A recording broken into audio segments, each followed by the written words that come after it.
Hi, everybody. Welcome to 2ZQ Hot Takes, where we discuss issues both big and small.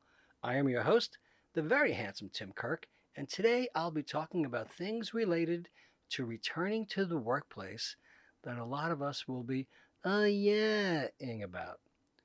There is a lot of information about workplaces and locations to work from, and it is somewhat confusing, baffling, and even confounding.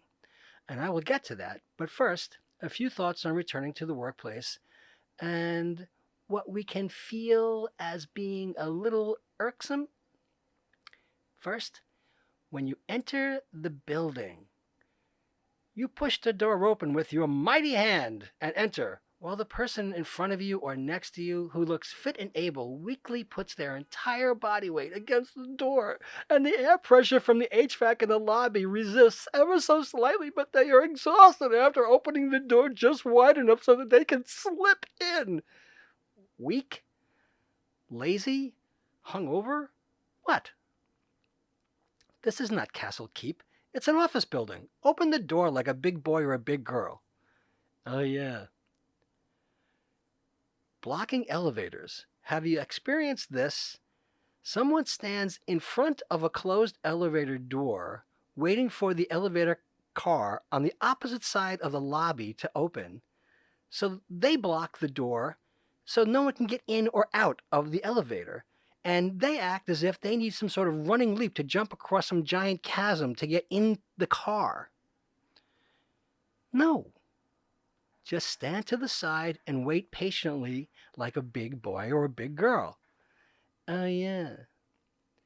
Exiting the subway, and the person in front of you gets as far as 2 steps up the stairs to exit when you suddenly stop altogether because they have now decided to access their mobile device, as if anybody believes for 1 second that anybody riding the subway has some sort of critical need to use their phone instead of just walking up the stairs and then stepping to the side to get out of everybody's way like a big boy or a big girl. Oh, yeah. And then getting on an elevator with someone who is having a loud mobile phone conversation, or better yet, has the temerity to get on a crowded elevator while in a group call or meeting and gestures for everybody in the car to keep quiet for their important call. Oh, yeah. Going into the break room, and the 2 things that I will never understand are sleeves of cups for coffee and other beverages that are standing on the counter, and one person rips open the plastic covering and takes 1 cup, leaving the rest of the cups more difficult to retrieve because you now need to reach into the wrapping and pull instead of simply taking the wrapping off and discarding so everybody can see what a big boy or big girl you are. The same thing with paper plates. One person tears open the wrapping and pulls out a plate, or 20, and leaves the plastic wrapping in place, instead of just taking it off and discarding it so everybody can use it with ease and see what a big boy or big girl you are. Oh, yeah. Or better yet, people putting half-eaten lunches in the break room refrigerator, all covered in sticky gunk, and I don't know if they believe they are contributing to a food museum, or they believe the food will magically grow back, or will be tastier, or uncontaminated after several days and not rot, decompose, or stink. When you need to access the fridge and your business attire is stained because your work shirt touched the sticky mess, but now you need to do some remedial cleaning and make sure the dry cleaner knows the spot because someone decided that half of a salad or part of a sandwich should take up space on a shelf that they will never retrieve or perform any responsible, dutiful maintenance, even if just to clean up after themselves. And they left sticky residue on the packaging. So that means the sticky residue is also on the handle and their unwashed hands. Oh, yeah. Similarly, people ripping open the paper packaging for a ream of printer paper and only taking out what they need instead of tearing open the entire ream, discarding the packaging, and simply placing all of the paper in a tray like a big boy or a big girl. Oh, yeah. Leaving most of the paper or cups or plates inside the wrapping is not helping. I'm not even going to get into eating other people's lunches, which is totally bizarre to me on a number of levels. Some people will be swiping dry erase markers from whiteboards, even worse, blunting them, so that you can't make a fine line or a detailed drawing on the whiteboard. Walking away after disconnecting the AV setups and not leaving the room on schedule while a group hovers outside the room so some blowhard can cogitate in front of a captive audience. Oh, yeah.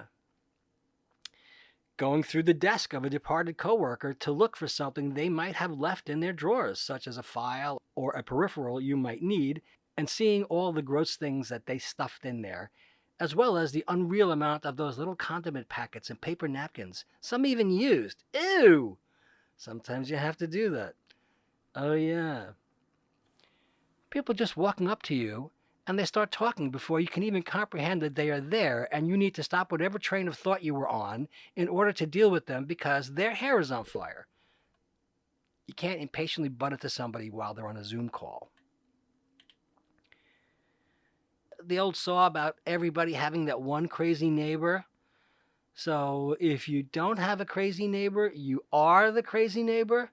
But at the office, if you don't complain about how gross other people are, you are the grossest and are oblivious to how disgusting you are.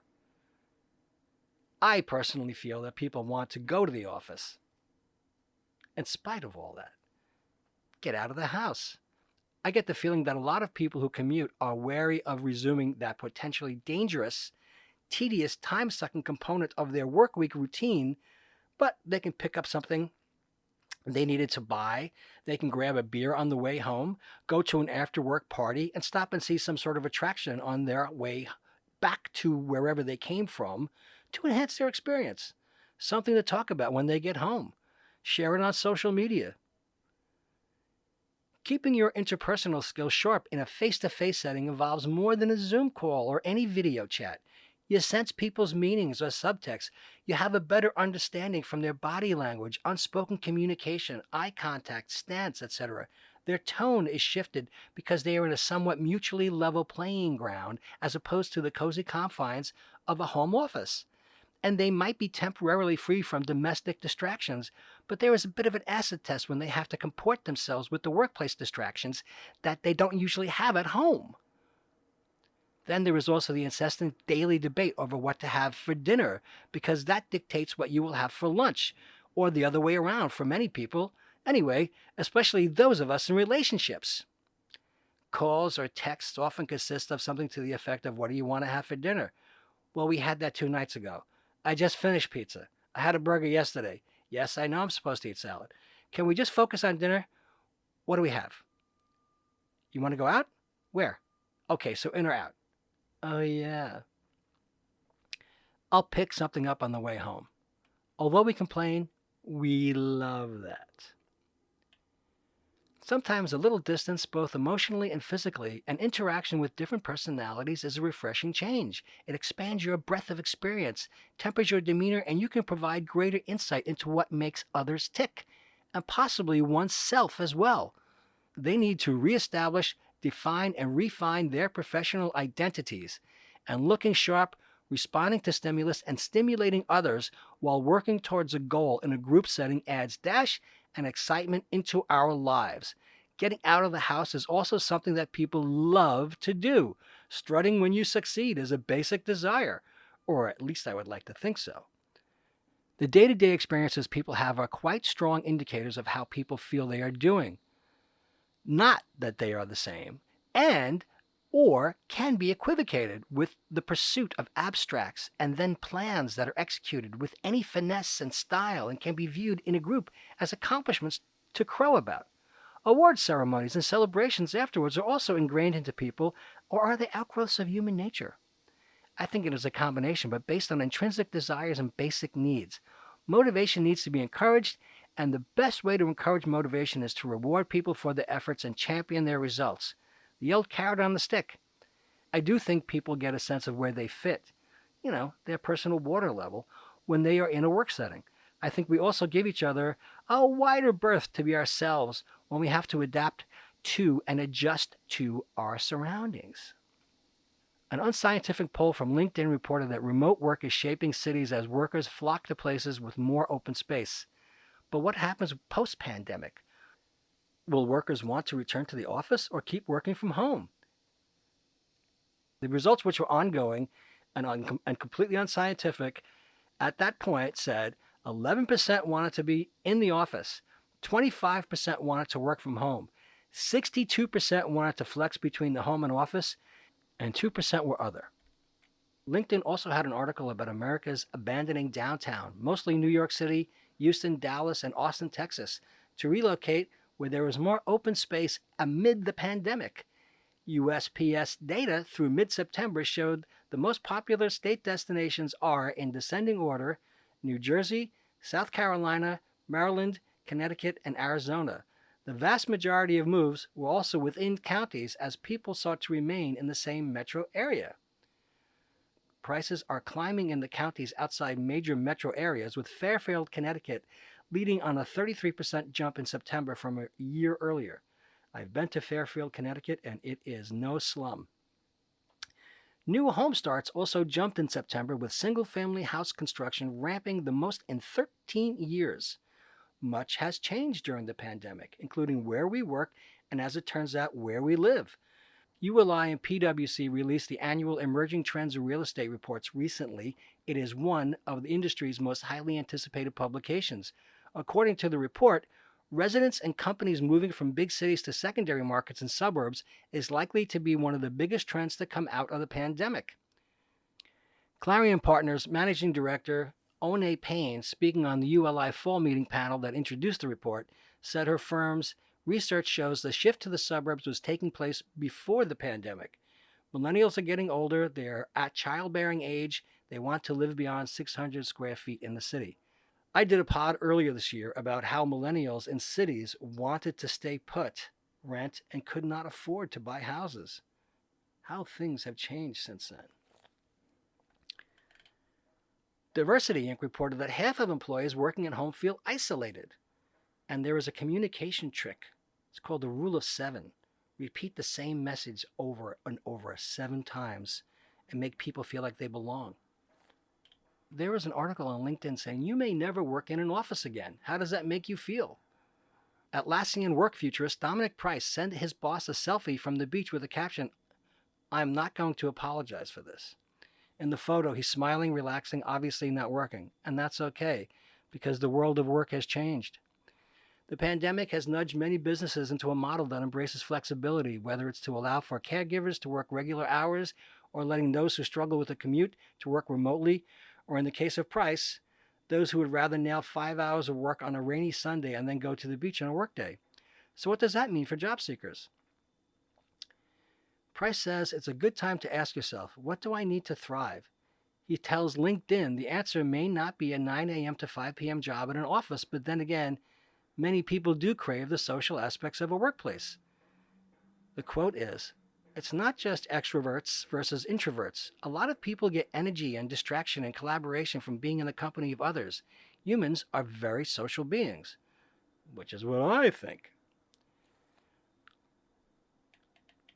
New Atlassian Global Research found that since the pandemic began, 77% of Australians missed the energy of their workplace, compared with a global average of less than 50%. When it came to whether working from home was effective, 68% of Australians reported improved job satisfaction, while 68% of people thought their team actually worked better together.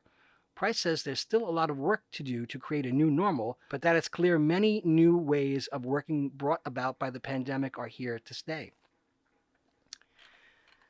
Patrick McGowan in the New York Times wrote on October 26, 2020, New York, whose diversified economy had fueled unparalleled job growth in recent years, is now facing a bigger challenge in recovering from the pandemic than almost any other major city in the country. More than 1 million residents are out of work, and the unemployment rate is nearly double the national average. The city tried to insulate itself from major downturns by shifting from tying its fortunes to the rise and fall of Wall Street. A thriving tech sector, a booming real estate industry, and waves of international tourists helped Broadway hotels and restaurants prosper.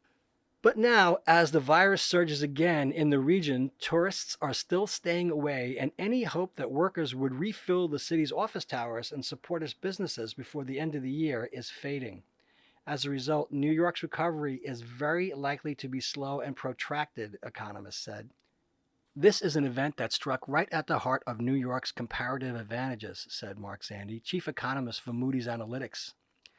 Being globally oriented, being stacked up in skyscrapers and packed together in stadiums, the very thing that made New York, was undermined by the pandemic. Mr. Zandi said that he expected that it would take New York about 2 years longer than the rest of the country to recover from all the economic losses suffered during the pandemic. It's going to be a long slog that will last into 2023 for the nation and possibly until 2025 for New York City, he said. Those losses are concentrated in 5 key industries: restaurants, hotels, the arts, transportation, and building services. A lot of those things which we had celebrated as having helped to diversify the city's economy in the COVID economy turned out to be big liabilities, he said. The cratering of the local economy is on stark display along many Manhattan blocks where offices are mostly empty. Streets are lined with shuttered stores, and restaurants and normally bustling gathering spots like Bryant Park are eerily quiet. The city struggled to dig out of its financial hole, and the looming possibility of major cuts to services and programs will likely become a dominant issue in next year's mayoral election, with voters judging candidates on their economic blueprints. Still, a top city official, Vicky Bean, the deputy mayor for Housing and Economic Development, disagreed with the economist's projections, saying the city was well positioned to roar back once fears of the virus subside. Of course she says this. Mayor Bill de Blasio has placed an emphasis on public health and reopening schools safely to pave the way for an economic rebound, she said, and the factors that have made the city a draw for employers, like an educated and skilled workforce, remain firmly in place. This administration and the previous administration worked very hard to diversify the economy. The ingenuity we have, the talent base we have, is what attracts more talent to the city and also attracts employers. The New York City Marathon was canceled. Runners ran the course anyway. Ms. Bean said she expected the city's office buildings to refill with workers and visitors to flock to restaurants and theaters. Well, of course she does. When tourism returns, people will want to come here, she said. I'm hearing a lot of pent-up demand to come back, but people need things to be safe and lively. Tourist-dependent businesses, however, appear to be in for a prolonged downturn with no signs yet that visitors are coming to New York in significant numbers. The managers of some office buildings recalled their staffs of cleaners and security agents in recent weeks, anticipating a return of office workers as the worst of the outbreak eased. But just a fraction have trickled back, and some big tech companies like Google have told employees to work from home until next summer. Managers of large office buildings say that only about 15% of their tenants have returned by early fall, said Dennis Johnston, a vice president of Local 32BJ of the Service Employees International Union, which represents 23,000 commercial building cleaners in the city. Even a professional address as prestigious as the Empire State Building is having trouble attracting tenants back. The 102-story building laid off workers in late summer after calling them back from furlough, said a utility porter who has worked there for more than 7 years. He said he hoped to go back to work soon, but was in line behind several colleagues who had seniority over him. Since last spring, he has been collecting unemployment benefits, which has provided enough to cover his bills. He missed the usual swirl of excitement around the building, which normally draws lines of tourists from dawn until late at night. It's getting kind of boring being at home in the East Village, he said. New York has so many big buildings that staffing them is a significant source of jobs. Last year, about 43,000 people, including lobby agents, elevator operators, cleaners, and porters, worked in commercial and residential buildings. Even though most buildings require at least a skeletal staff to operate and maintain systems like air conditioning, building services has suffered greater losses than most categories of jobs. In September, jobs were down almost 35% from a year before, a decline of 14,400 positions. The drop is still far smaller than the devastation suffered by businesses that depend on tourists, like restaurants, hotels, and Broadway theaters, which will now be closed at least through May 30th. The performing arts and spectator sports have lost more than 2/3 of their jobs. More than 165,000 jobs have been lost in restaurants, bars, and hotels. Those three industries are more concentrated in New York than most other cities, contributing to its disproportionate share of the nation's job losses, said Mr. Zandi, the chief economist of Moody's. New York depends on industries that are being crushed by the pandemic, he said. It's a global city and the global economy is shut down. Among the 51 largest metropolitan areas in the country, only two, Las Vegas and Los Angeles, had higher unemployment rates in August than New York, according to the Federal Department of Labor. The city's official unemployment rate in September was 14.1%, compared with a national rate that dropped from 8.4% to 7.9% in August. The effect on the city's economy has been historic. Before the virus, New York was enjoying its longest expansion on record, by far. The city had gained nearly 1 million jobs in a period of economic growth that lasted more than 10 years. Big tech, including Google, Facebook, Amazon, and Apple, collectively employs 22,000 people in New York and, in what has been a small dose of good news for the city, has hired thousands of workers this year despite the pandemic. Still, by the end of summer, the city had regained only about 30% of the payroll jobs lost in March and April. It's pretty hard to get around the fact that we're still going to be down around 500 to 600,000 jobs at the end of the year, Mr. Parrott said, adding that the losses include self-employed. One of them might be Barbara Bonham's job cleaning bathrooms in an office tower across Fifth Avenue from Trump Tower. After millions of lower-paid workers lost their jobs across the retail, restaurant, and hospitality sectors early in the pandemic, job cuts are now slowly hitting higher-paid office workers too, CNN reports. ExxonMobil, Chevron, Charles Schwab, Raytheon, Allstate, Wells Fargo, and Salesforce are among the companies to announce white-collar job layoffs in a trend that could have widespread economic impacts.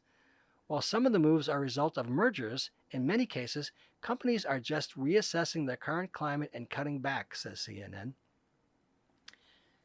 Too many generals and not enough soldiers. Projections tell us that there is not only a current uncontrolled spread of COVID across most of the U.S., but rural hospitals are faring terribly, unresourced, overcrowded, and understaffed. The projections note that we are in the midst of a surge that is supposed to peak sometime in mid-February.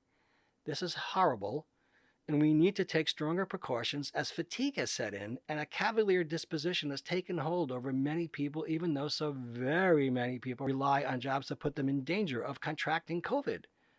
Many of these same people are out of work because a lot of the things that people do that are gross are not being done.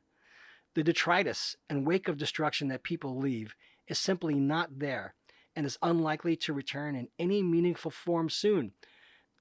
There are also very many businesses that have closed up shop.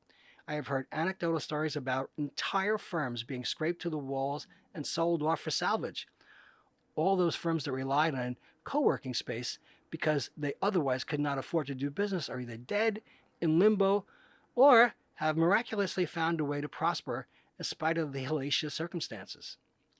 I have noticed quite a few co-working spaces that have gone out of business altogether, so I'm curious as to how anyone feels about sharing common spaces with strangers, let alone people you know and interact with regularly, often outside the confines of a workplace setting.